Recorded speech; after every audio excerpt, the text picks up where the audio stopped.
on se soutient, on est un groupe, d'accord? Et on va jusqu'au bout. Ces enfants, ados ou jeunes adultes, ont une chose en commun. Ils sont tous concernés par la protection de l'enfance et ils vont monter sur scène pour parler de leur vie. Pendant ce temps, un colloque rassemble les professionnels de la protection de l'enfance, éducateurs, directrices de foyer.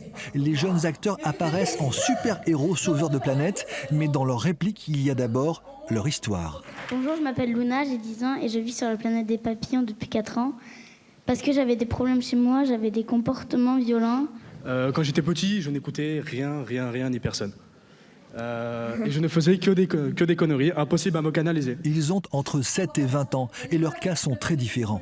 Calista vit en famille d'accueil et sa plus grande admiratrice, c'est Véronique. Et Véro nous amène dans des salles pleines de jeux. Elle est gentille.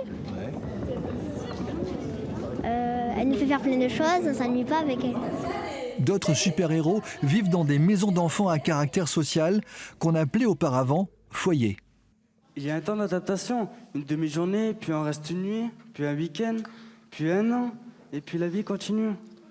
Si je me renferme, réveillerez-vous, elle fait si froid dans mon âme, ressentez-vous. Si ces enfants ou jeunes adultes ont accepté de mettre en scène la réalité de leur vie, c'est grâce à un travail de groupe où chacun a appris de l'autre. Il y en a qui sont en foyer, donc ils connaissent aussi plein d'autres jeunes, mais qui ne sont pas forcément dans les dispositifs, par exemple à domicile. Ceux qui sont à domicile, ils ne rencontrent jamais les autres jeunes qui sont un peu dans des situations connexes. Et puis aussi, ce qui était intéressant, c'est qu'il y avait des jeunes de plein d'âges différents. Les jeunes en contrat ne se tournent pas les pouces devant la télé. On essaye de passer le permis de conduire. On est tous en BTS, en bac pro, ou en apprentissage avec des patrons. Moi, j'ai déjà un CAP en plomberie et j'en passe un deuxième. Je veux devenir artisan.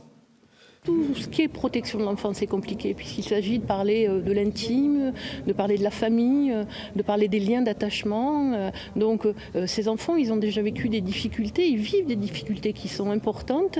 Et quand on les sollicite pour en dire quelque chose, pour en montrer la valeur, ils trouvent une fois de plus le courage de surmonter quelque chose et de le rendre fantastique. Et si le cercle des super-héros se reformait, ce serait pour jouer devant d'autres enfants en famille d'accueil ou foyer. Aujourd'hui, dans l'Hérault, 5200 jeunes personnes relèvent de la protection de l'enfance. Plus haut, le temps d'un instant se lever.